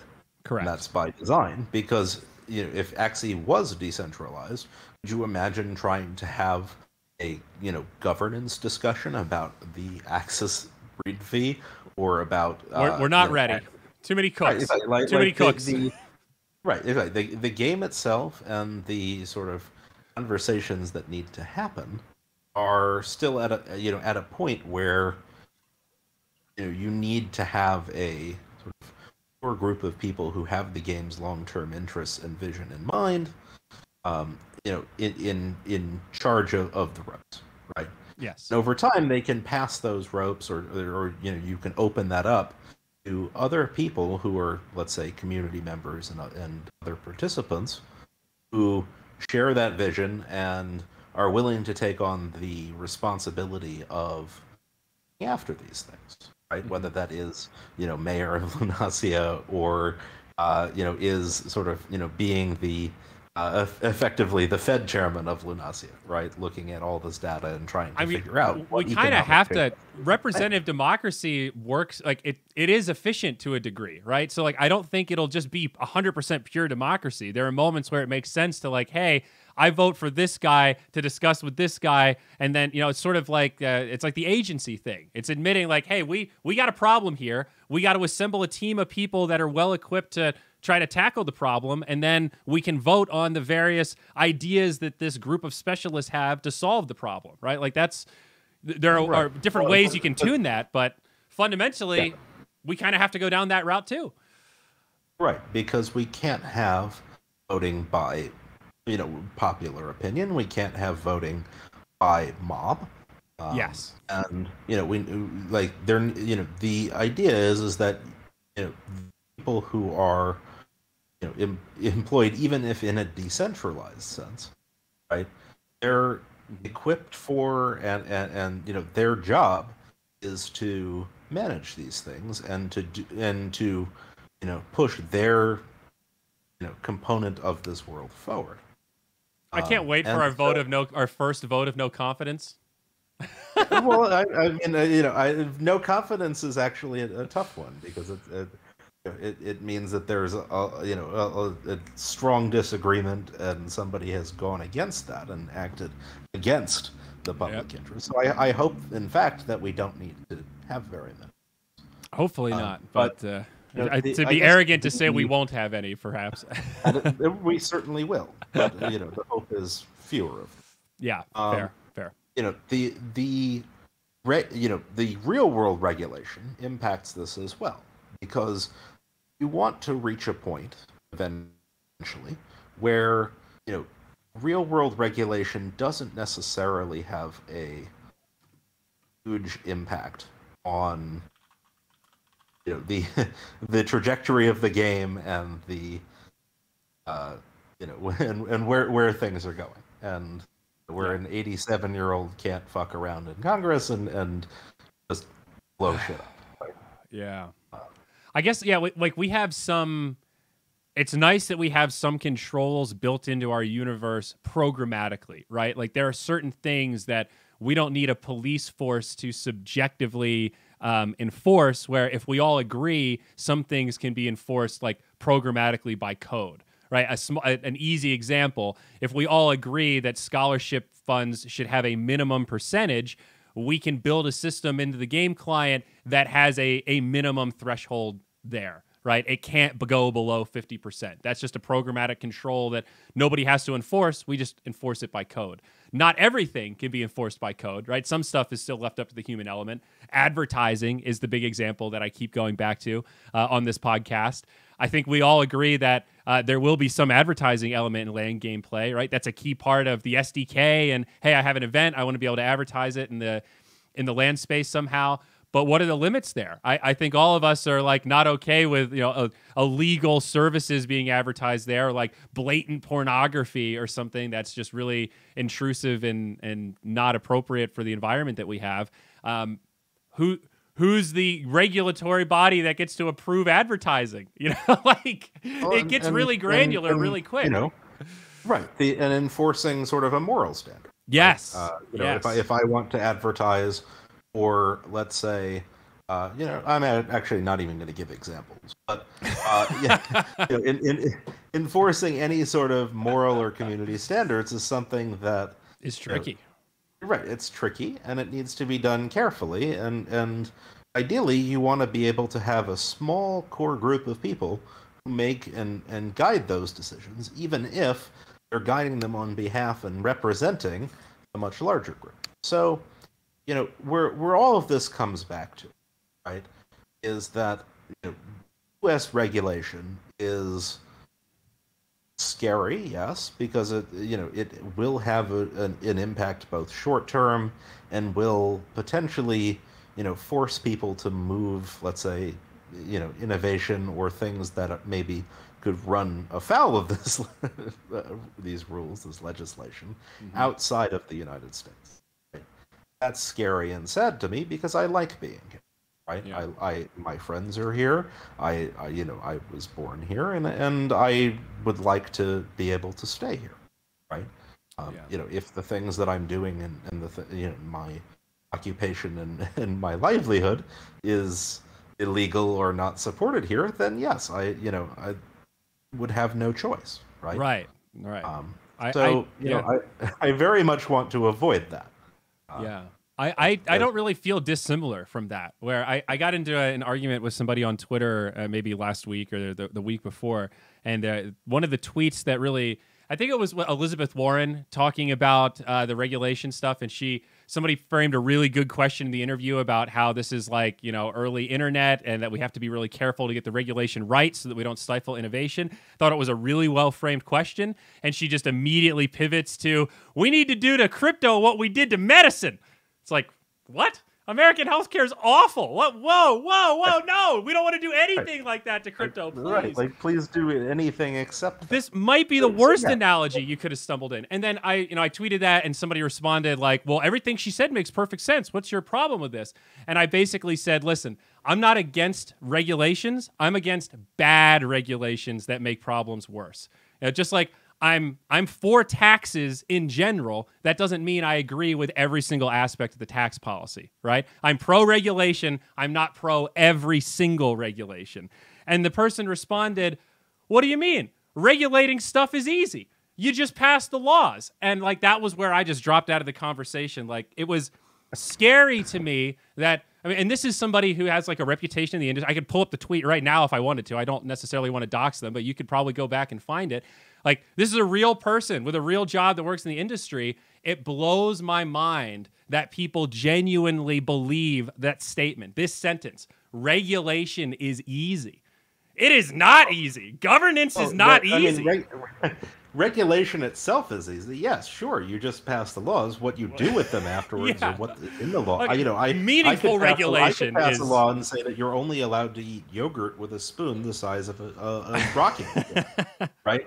That whether nobody's going to enforce that, and it's a ridiculous law. Yeah, getting it right is not easy. Maybe you're right. I should qualify. Just writing anything on a piece of paper and saying this is law is easy, but getting it right and really analyzing the landscape and making it fair for as many parties as possible. Fuck, mate, that's as hard as it gets. That's like you're talking about the pinnacle of the human condition right there. This is tough stuff. We've been working on this for like thousands and thousands of years, and we're still struggling. So it's not easy. Just I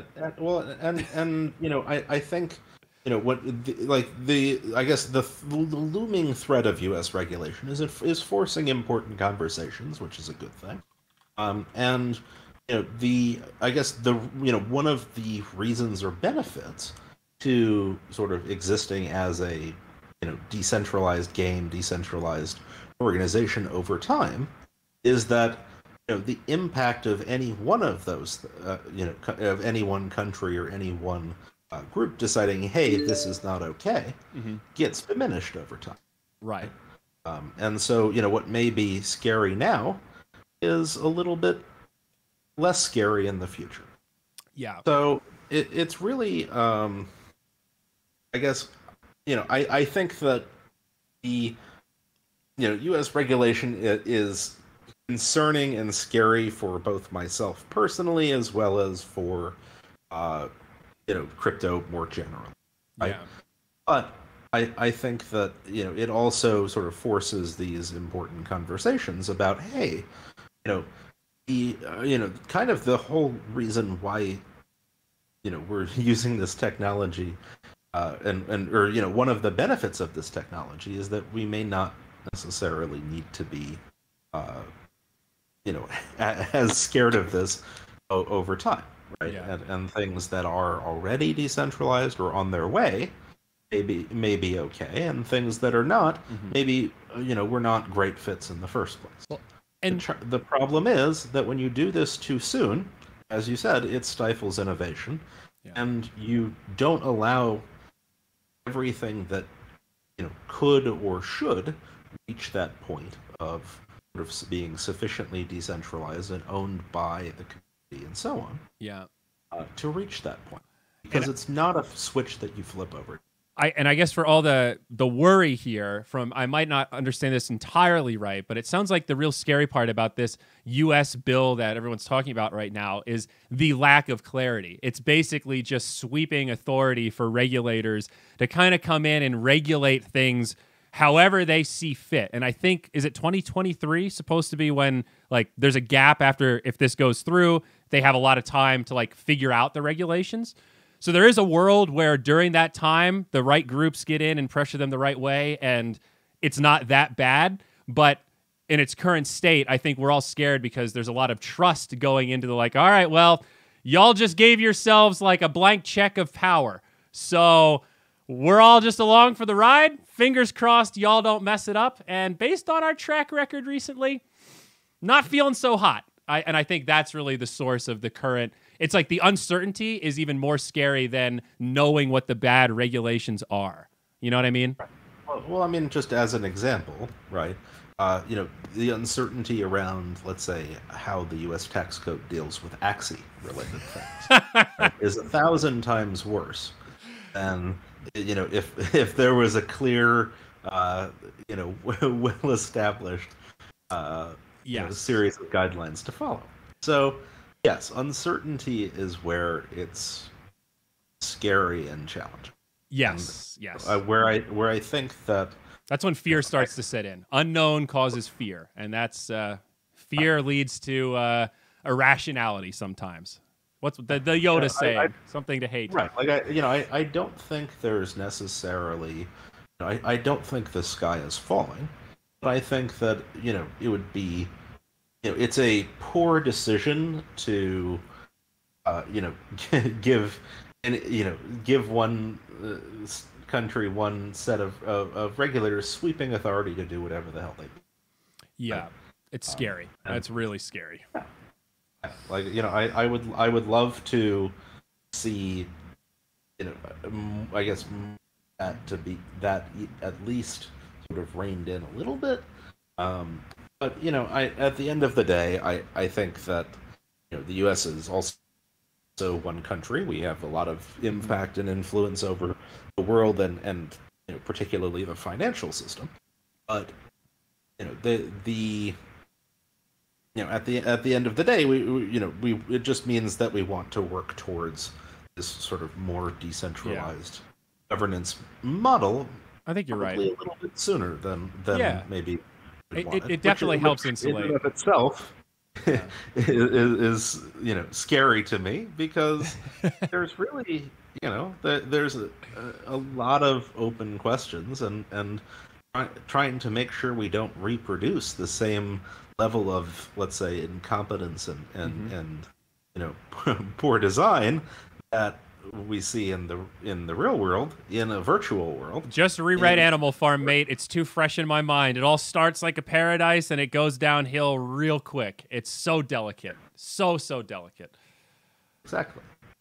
And so, and this is really, one of the things that I guess I find both exciting and scary, right? Is that, we have a chance to we have a functioning, living, breathing economy, right?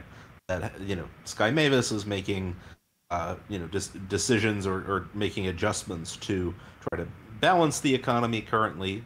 That even that process will probably eventually shift to maybe Sky Mavis with some community members and become more decentralized or become more open.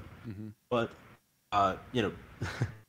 as we're sort of going through all of these processes, we want to make sure that we're not, and even with, let's say, scholarship payouts, right? This is another thing that came up this past week. We don't have to reproduce the same shitty things that exist in the real world, in the Axie world, right? Just because it's, this is, this is their minimum wage, or this is how voting is done in the country, so we should replicate it. We don't have to. It's the Viking capitalism thing. Like, obviously, our system has very capitalistic roots and a very capitalistic foundation that's very much based on the principles of private equity, right? Individual ownership. But within that scope, there is a totally different mantra compared to whatever you want to, like traditional capitalism or purist capital, whatever, like the pure free market stuff. Like, we have this free marketness to us, but then there's this social community pressure that exists on a very comparable layer that we don't have in a lot of other economies, where it's like, hey, you are legally allowed to give your scholars a 10% split, but we're all going to oust you from the community. We're all going to try to poach your scholars and give them better splits because we know that they're being abused right now. Like, there is sort of an honor code that streams from the top down of big community members like yourself that say, hey, we have free, it's like Star Trek. We have free choice, so just choose the right thing, right? Execute some mental discipline, and if you can pay anybody from 0 to 100%, do the right thing and pay them a fair percentage between 50 and 70. Resist the urge to give in to old school capitalistic things that are okay in the old model that we have decided really aren't okay in our new model. So the reason why I think this is, I guess, important, even longer term, is that the game itself, right, is a collaborative. Like, even if we're sort of starting from a very individualistic and capitalist, okay, yes, these are my assets. I can make, however much money for me with them as I want, right? The design and the sort of the game itself should and will, I believe, reward cooperation. And so, when you when you incentivize and reward cooperation, not only do I think that that's a good thing and will have sort of long-term impacts, but it means that even today you want to start sort of making friends and not enemies, right? True. And having more people who are sort of looking out for you or on your side, it can only be a positive. Hmm.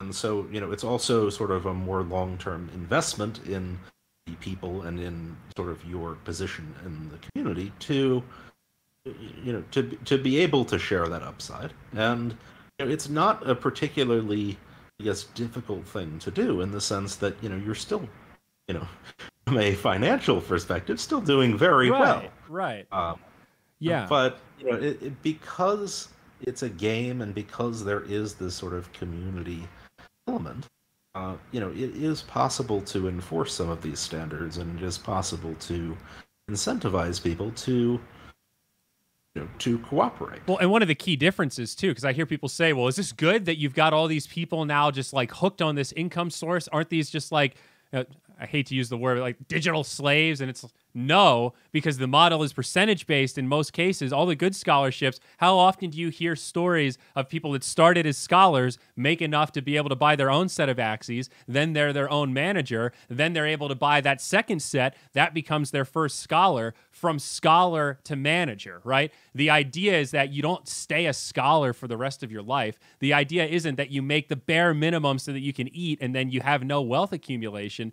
The idea is that you accumulate a little bit while you're grinding, and over time you're accumulating your own assets, and then you have the tools to have control your own destiny, right? You don't have to be a scholar anymore, and then you can pass it on and bring new people into the ecosystem. That dynamic, that's what's different, right? You're not just grinding a dead-end job. You're grinding with a purpose to be able to lift yourself up and then further lift other people up.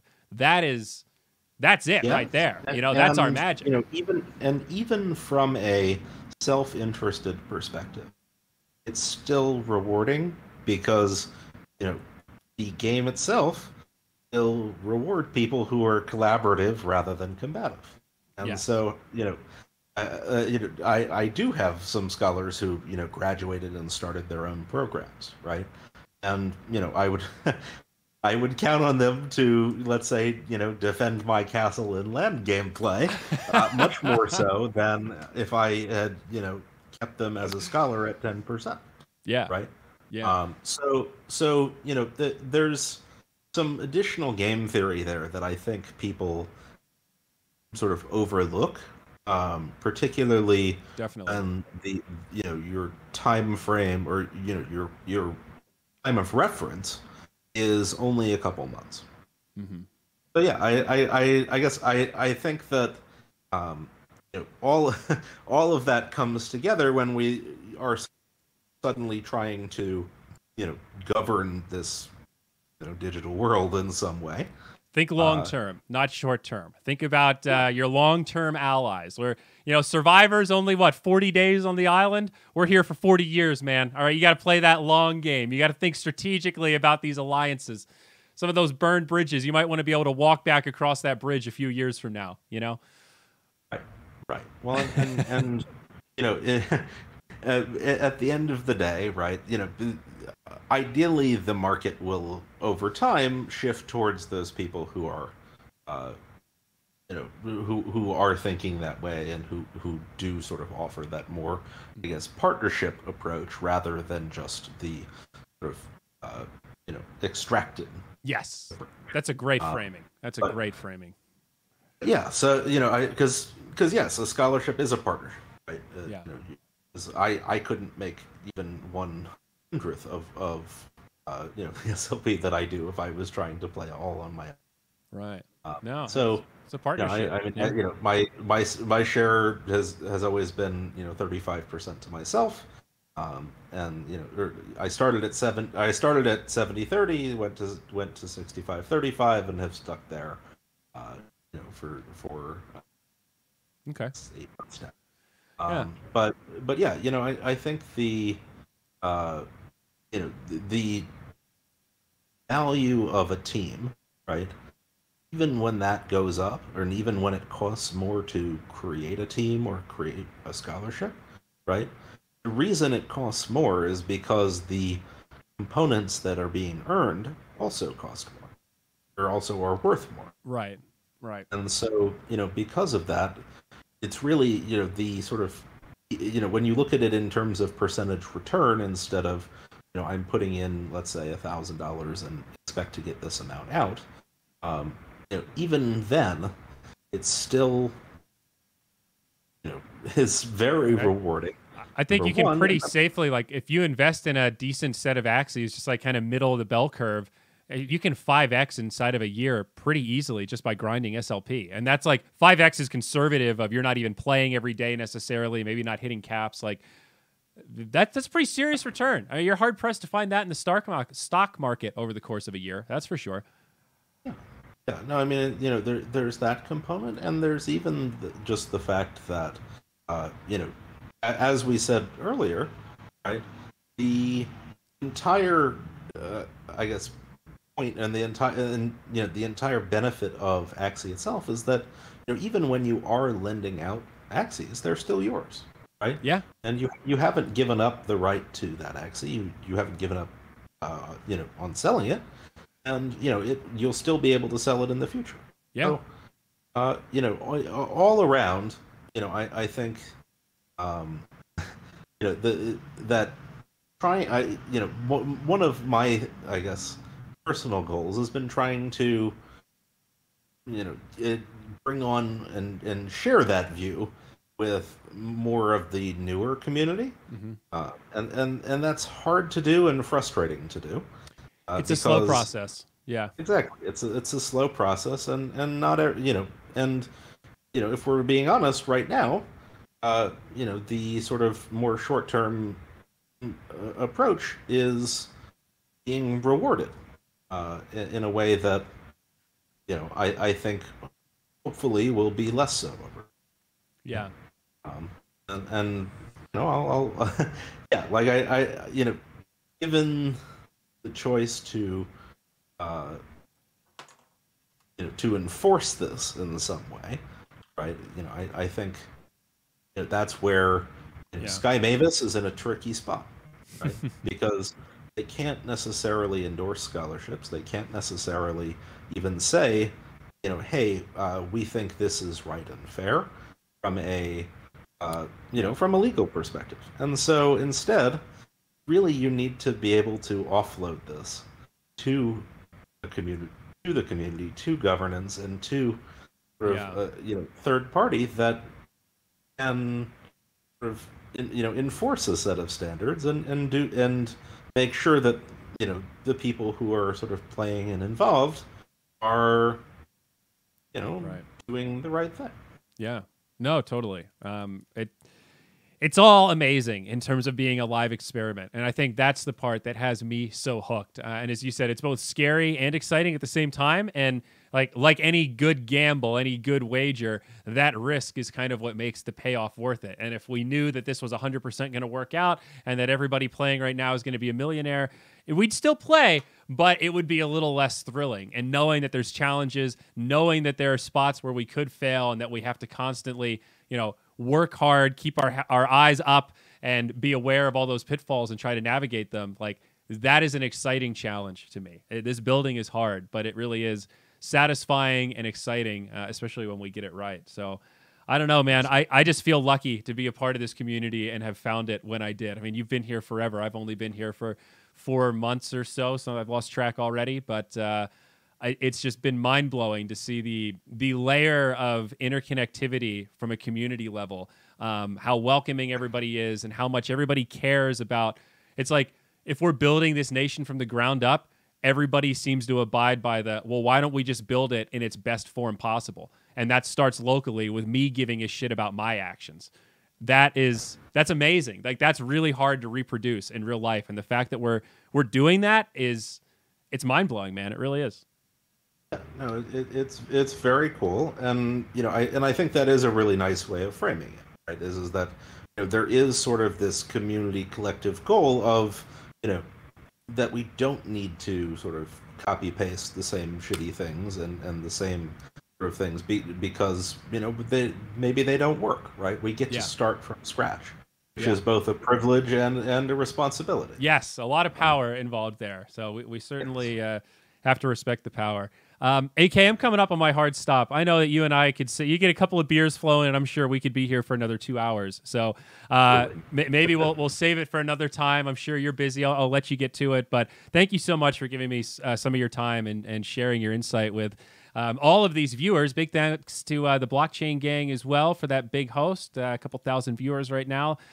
Appreciate all y'all. And yeah, I mean, seriously, AK, you've got so much insight. You're so eloquent with your words. I feel privileged every time I get to talk to you. I always walk away from these conversations feeling like I just want to breed and battle, take over the world one Axie at a time. So much motivation, man. I really appreciate you. Absolutely. I always enjoy our chats, and yeah, this was a lot of fun. Down to do it again soon. All right. Well, folks, hopefully you know where to find him.